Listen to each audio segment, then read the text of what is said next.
I really would have liked to see the Rel here more. You ban the Alistar, it sets up the Equalizer, it sets up the Yone ult so well. And with Poppy available, you needed to, I think, ban that if you really wanted to put Palu on this Rakan. Hype shot there, but I like the idea of trying to force out this steadfast presence, but now Skarner's coming down. Yeah, Rogue Charge not quite going to land as far as the stun is concerned, but now we're looking for a crab as there's the flash in from Palu. Deadly Flourish comes down as well as Gumayusi, able to at least use the cleanse, but it doesn't do anything. That's going to be first blood going over to Palu, but I can theoretically find out. I was just curious if there was any additional context there. But I also don't associate him with the pick as Hype gets his full shot here. Yeah, it's going to be working out. But you can see Gumayusi also down relatively low. He has to hit this. All right, Palu going to be diving in. Keria turns up, and that is going to nullify the aggression. They were playing around Owner's jungles. Here comes Keria. Not going to quite find the target, and it's Gumayusi that's turned on here. Chains of Corruption are fantastic, though, as Hype just getting melted by this Varus. TP. And Palu can't actually get in there to get the damage done. Faker turns up just to save his AD carry, and Closer not going to be able to do anything because there are 4 members of T1 in this bottom lane. The Impale and the Yone is delivered on a silver platter to this Varus. It looked so good at the outset, but it does end up being T1 playing it better. She's actually playing the on-hit variety of the Varus. It's not necessarily his bread and butter on this pick. But now he's in a great spot this game. Humbug not so much, as now he throws out the ulti onto Keria. Chains of Corruption comes down. 3-man knock up there from Palu as the Equalizer is actually going to burn down Guma. He's not going to offer too much more, but Doran, he puts them in the circle, and now Morgan's just trying to barbecue T1. The curtains have been called. So much value here from the Jhin as Morgan continuing the Flame Spitter. And Keria, with that steadfast presence, the flash forward, and Closer just wishes he still had the ultimate, but he doesn't! And so T1 will limp away with these health bars so extremely low. He's got denied anything in that fight. I think as if that Yone manages to get a big ultimate, that is so good for Bro. Instead, it is T1 able to limp away, now with a bit of a gold advantage there as well as they take down the dragon, and obviously it's an Infernal. I mean, we knew this. Yeah. We knew this. Has to be the Earth, Wind, and Fire. Their bottom side need to rush over there, maintain that control. They still have so many control wards as they're looking for an angle. I think Hype is probably dead, ladies and gentlemen. As the Impale comes through, he had nothing that he could do about that situation whatsoever. Because they kill the AD carry, they say, this is mine for free. Yep, and that's going to be feats of strength there as well. So feats of warfare picked up, and immediately afterwards they lock down the upgraded shoes. As you can see there, they had 5 ready. Faker doesn't exactly have much ready for this one, though, as the ulti from Closer is decent. They get the knock up on the Skarner, but they're too tanky. There's not enough damage here for Bro, and they're unable to get either of the kills. Side finds Owner, as that Harpoon managing to thread the needle there was quite nice from Morgan. As Owner comes in, picks up Palu, takes down the turret. And now it's Faker that could be in trouble. Closer now just flashing for it. Winter's Wrath comes down. I don't think the GOAT's going to be escaping from that one. And meanwhile, on the bottom side of the map, Doran is melting. Morgan would have really loved to have his flash back available. The steadfast presence gives him the extra movement speed so he can make his way out. Morgan in an uncomfortable spot here as Faker's going to turn up, and with Owner there as well, Bash Bros back at it again, pushes him into the gravity field. That's gorgeous play here from the T1 jungler, and Morgan nowhere to go. Decent little knock up there from Palu, but I just don't think they've got the follow-up. As meanwhile, Keria has discovered Humbug, and then he gets closed in on by the rest of T1. The level of coordination just so much higher here. And Palu, but it just seems like T1 has invested so much more in control wards, and they always see more, they always have these angles. Faker can't make that play. Hype he couldn't walk in case they were waiting, and then he would have just died. And so now should be an outer turret being picked up here by T1 in mid lane. Keria getting chased down by Closer, but I don't think he's too worried about it. T1 this whole game around the objective they want, but now that they have full control, they've got wards on top, bottom, mid, you name it. Morgan can't be here. Yeah, there's the flash heroic charge. That'll set up the kill onto Morgan. He does manage to get an equalizer down, but it's just onto the minion wave. You really didn't think that Bro were going to be fighting for that one, but T1, they're going to be fighting. Turret is going to fall down, though, and that means that Owner is not going to be tanking up any damage at all. And T1, they got exactly what they came here for and more. When you start winning fights off of the enemy team trying to clear your vision, that's how you know you're really in control. As Faker, really not. Charmed up here, fair bit of damage as Humbug, he's coming in as well. But remember, it's just a withdrawal that they're playing for, and they're not even going to get that. Not even a flash. Yeah, Ona coming on over. And he's going to be able to make it out. Humbug still wanting. With 4,000 gold lead, the game was really close until it wasn't. Yeah, and this is kind of been the woes of the bros. I think it's because the bro tax kind of stops. It has that initial influx right at the beginning of the game. But it's just not quite working anywhere else, is it? Nope.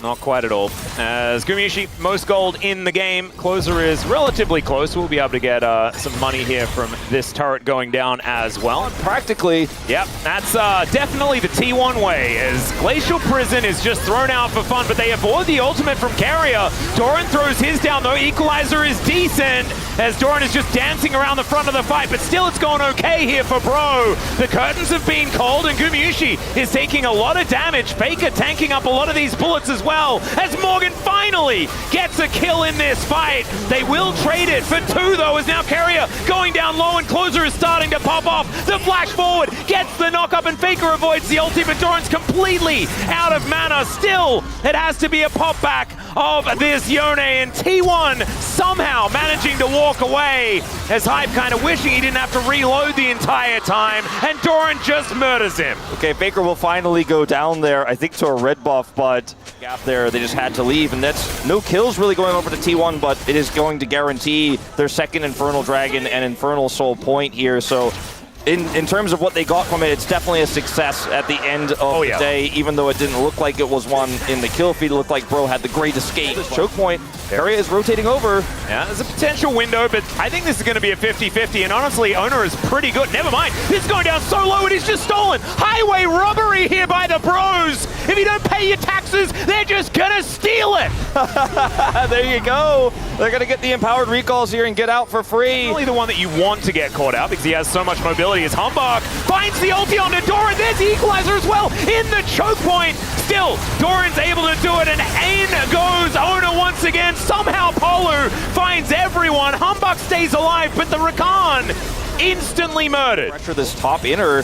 Yeah, there's the ulti straight on to Doran. Now it goes Closer, though, as Humbug looking to go aggressive as well. Ona moves in as the equalizer goes down and actually just destroys the Aurora. Once again, Ona is going to find Humbug, though, as Closer finding a massive angle, gets on top of Gumiushi. He threw down the ulti, but it didn't land onto the Yone. Still, Guma will survive, and Morgan is barbecuing the entire team. There's the fourth shot from Hype as he takes down Carrier. Especially when you've got Stasis to deal with, you've got Faker's TP coming in. They played it so well, and they're going to get more than that. They're going to get this inhibitor. 30 seconds on Faker, and Bro looking for an angle to end here. Oh no, Ona is just melting. Polu goes in, gets the knock-up still. Hype just doesn't quite have it, and Ona stays alive, able to actually get the kill onto Closer because he tanked the turret for about 6 million years. TP comes through from Doran. Morgan may die here. He doesn't get the turret either.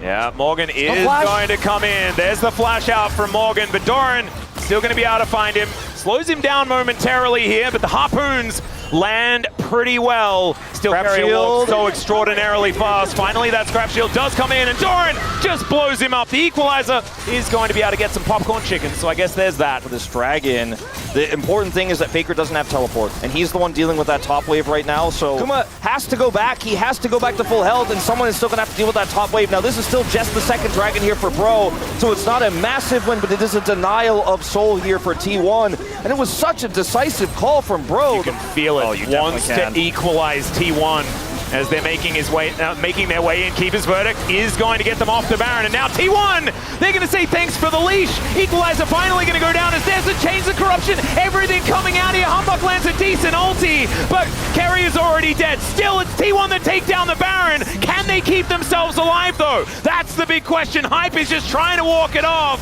as the bullets stream in. They know the health bar is so incredibly low here as the flash out. Hype stays alive, and he may have just baited T1 into losing everything. Finally, Faker will find it, but is it actually going to be enough? Because I think Ona is just dead, and Closer, like you say, will re-kill this inhibitor and look to just take T1 out. Oh man, Bro outplaying T1 on a Baron, and that is going to be them taking the upset win here in game one. The Baron for Nexus trade, ladies and gentlemen. A tale as old as time is Carrier gonna try his very best to deny the end of the game, and he has baited Bro for a few moments still.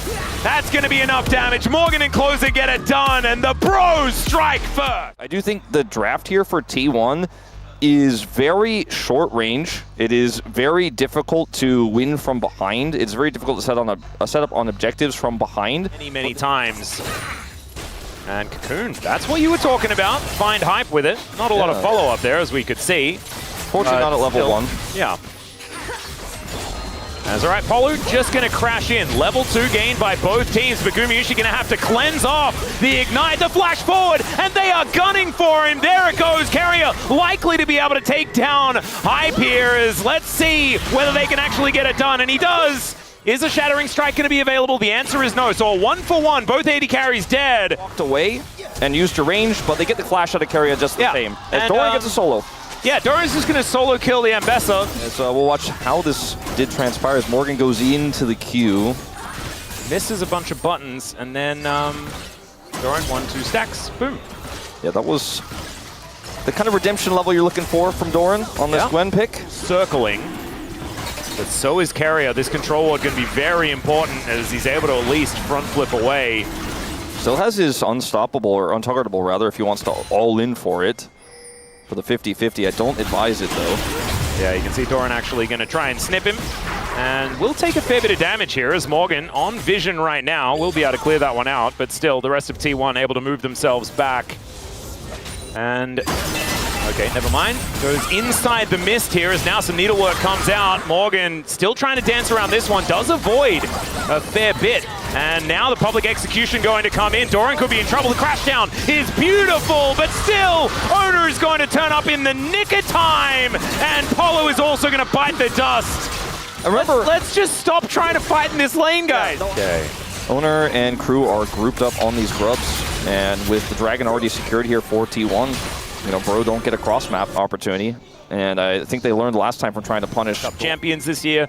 But you still, he might just get Caster Cursed out of this game. That is on us. That's our bad, ladies and gentlemen. We will take full responsibility. And I'm so sorry on behalf of all of the Bro fandom. Continuing to go down lower and lower.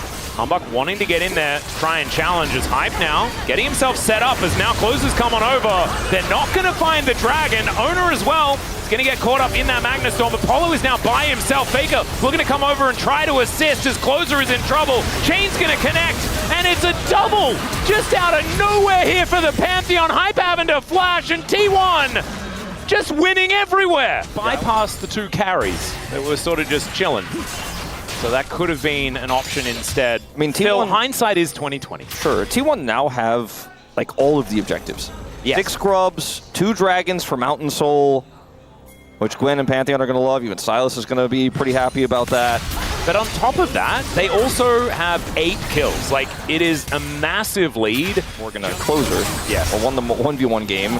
But that's the only win they had, and then Faker picked up a second kill in that last fight. Now he's ahead as Hambach's trying to force. Yeah, we're going to throw some daggers towards Carrier, who goes into Spider Form and then tries to get out, but that's going to deliver the kill over to Morgan. Closer looking for a charm. Tries to. I think he will regret it. Yeah, well, he's going to try and come on over, of course.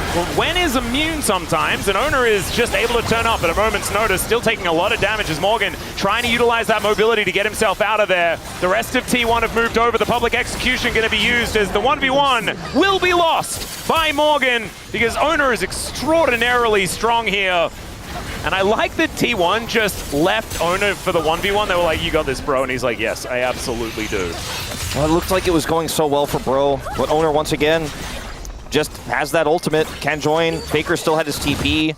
So even though they committed Closer there with the prio, you know, it meant the Faker could just come in whenever he wants. And so, again, if this game continues the way that it's going. The 1-3 Ambessa is still not a Jace, still a concern. Yeah.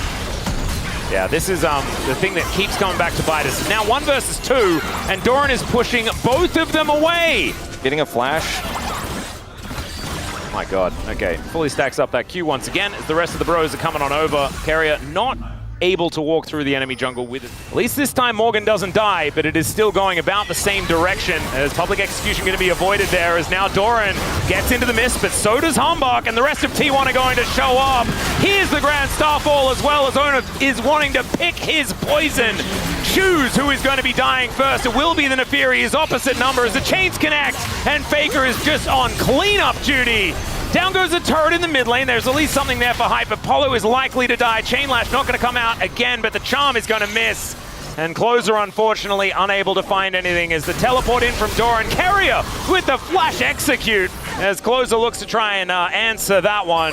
And even if Carrier goes down, it is still fantastic here for T1. There's the Orb of Deception. That'll finish off the Spider. Is now Hype just trying to escape from the... Yeah. Or reach further.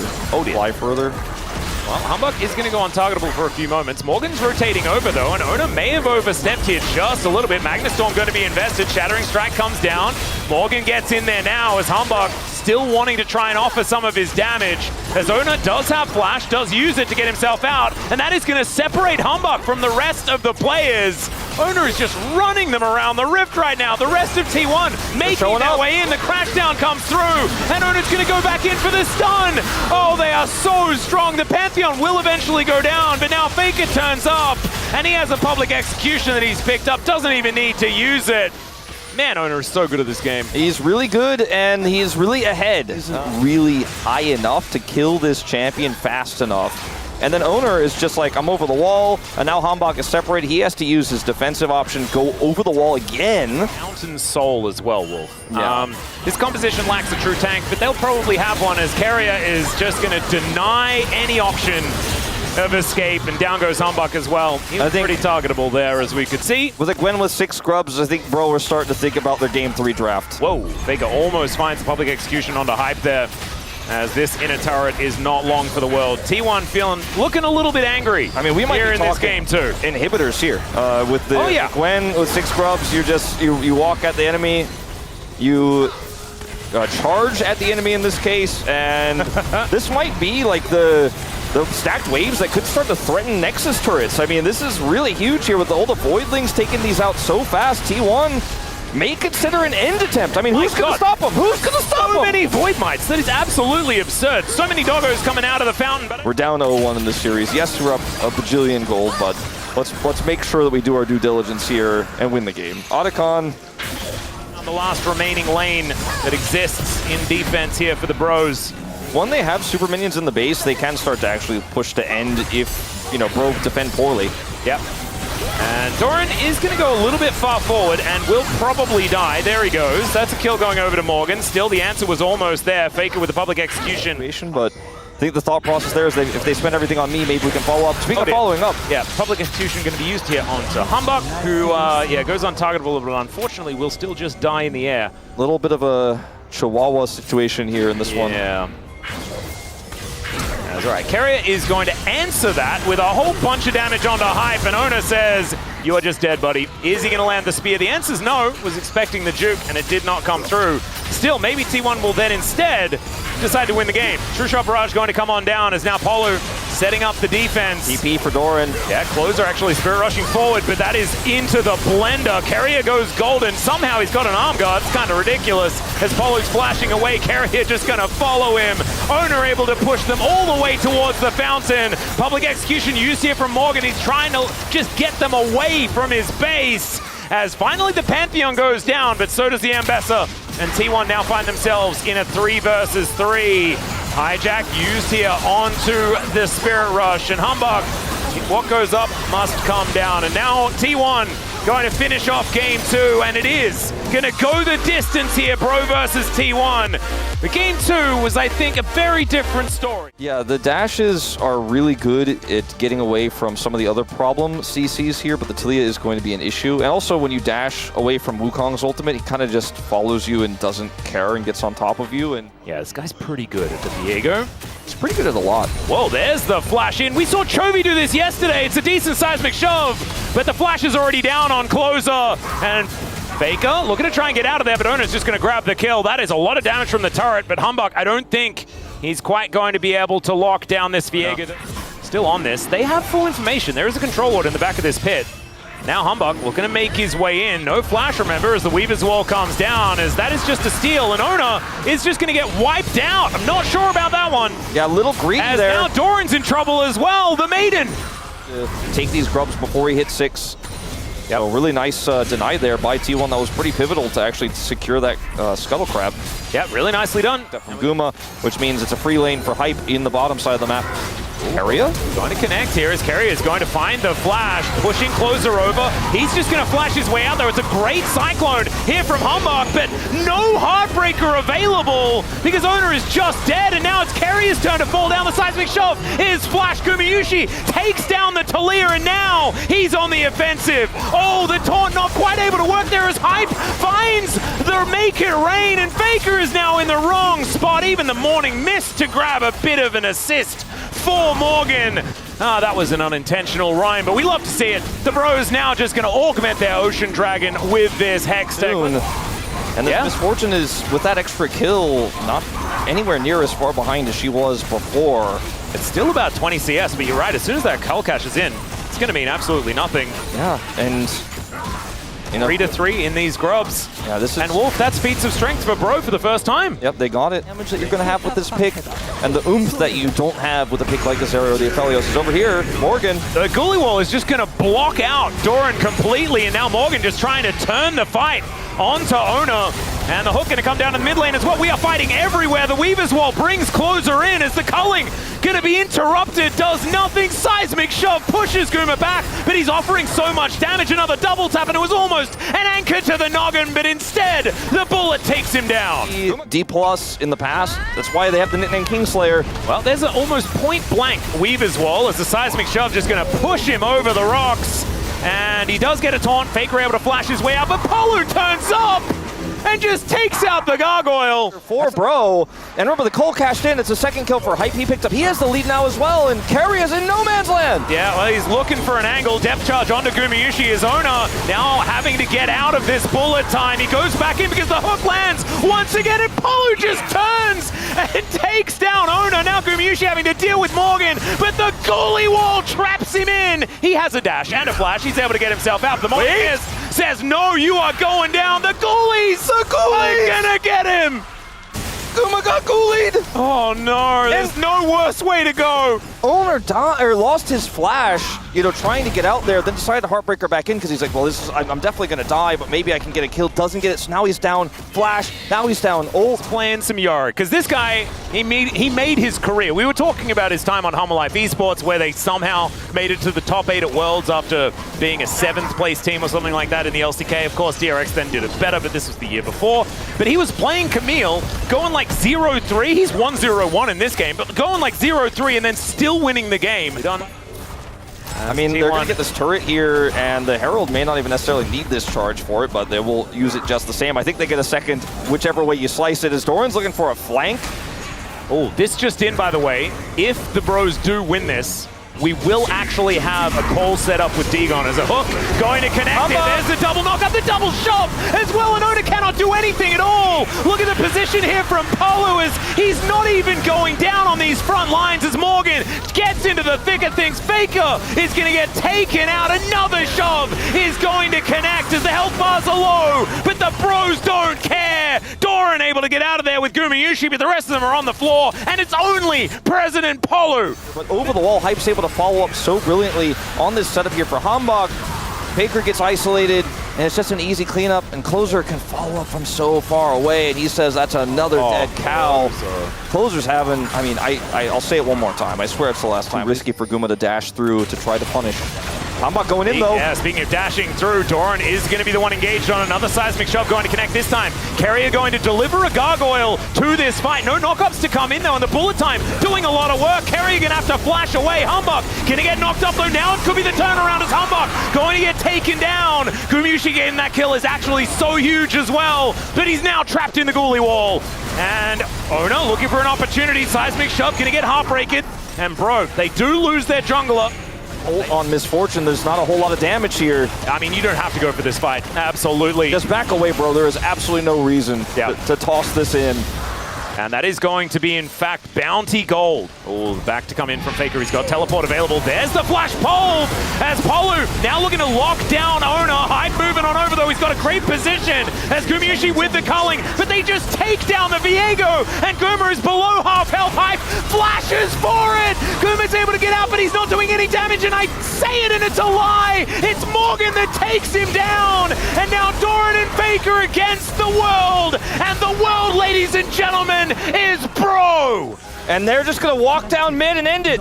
Who needs an Infernal Soul? Closure says, get off that Dragon Humbug. I don't need it. Well, he's not able to wall Doran in, but I don't think this Scion is going to be able to stop. Never mind. That Scion can stop him. He just flashes on top of him, and he dies. I mean, I don't know if they're going to be able to defend even so, but that's a lot of damage gone. And yeah, I don't think they win here. Yeah, I don't think they win here. It's the most important thing here for Bro, as Closer is just going to get picked off and destroyed.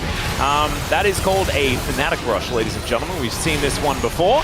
And T1 are able to take down a very pivotal part of the Bros, so no Baron to be taken here. Have full information, do the Bros, as there's the hook. Bullet time going to come on through. It does so much damage, but now Carrier finds the backline. It's another headbutt onto Hype as they just take out the bottom lane. T1, they're really good at setting up for Barons. That has not changed, and they are going to be able to take this purple worm off the map. I mean, T1 just straight up hide on bush. Kill Closer, go to Baron, and Bro, do not track Carrier. I'll just set up this cone, because if Carrier shuts you down and dumps you into 5 T1 players, you're not going to have a good time. T1 now completely in control of the map here. There's so much standing gold you mentioned, plus bounties here. Yeah, and the gold lead is going to wash away. But 3,000 gold at 33 minutes into the game means basically nothing. You can see the Bro hump, which was the gold graph, is going to take a little bit of a turn south here for T1, who continue to take down these turrets. 3,000 gold on the Red Bull Baron power play. Now, Bro do have really good wave clear, and they have Infernal Soul, and they have Otacon Infernal Soul. So, you know, this is not going to be T1 just getting Baron and then getting a freebie win in terms of getting all these standing gold on the map. They got some of it. Elder in 3 minutes. Wolf. Yeah, they got some of it. Elders in 3. The question is who can control vision before that Elder spawns. That's how these fights are going to explode T1, but they need to be so careful. Like, right now, pushing up this far when you don't know where anyone is scary! Well, the flash out from the headbutt pole as the train comes through. It's blocked by Polo, as this time Hype's position is pretty good. Knock up onto a clone, though, and now the re-engage for the Bros. Seismic shove goes wide, but Doran's health bar is getting destroyed. And now Morgan looking to put up a ghoulie wall to stop T1's advance. Closer finds another seismic shove. Here, the knock-up Cyclone onto 3. Faker goes golden, but that's another follow-up on the CC. Doran staying alive, but it's the Viego starting to get some resets, and Faker looks for some knockups. The bullet time is gorgeous from Hype, and the Bros, I think, have done it. Man, Hype was so patient, held it for the pristine moment, and it's only the GOAT left alive, and I think the only pleasure he'll have is watching his Nexus explode. Yeah, the GOAT may bleed, but I don't think he can stop this push. Hype coming in, level 18, 4 items on the Misfortune. A late ultimate, but the one he was looking for, and T1 will finally fall in a grueling 3-game series. First it was BNK, now it is the Bros that have taken down T1. Nexus turrets falling, nothing Faker can do to stop the eventuality of the Bro win. These were some of the best highlights from today's matchup. Which moment was your favorite? Let me know in the comment section below. This is OP, and I'll see you tomorrow. Take care.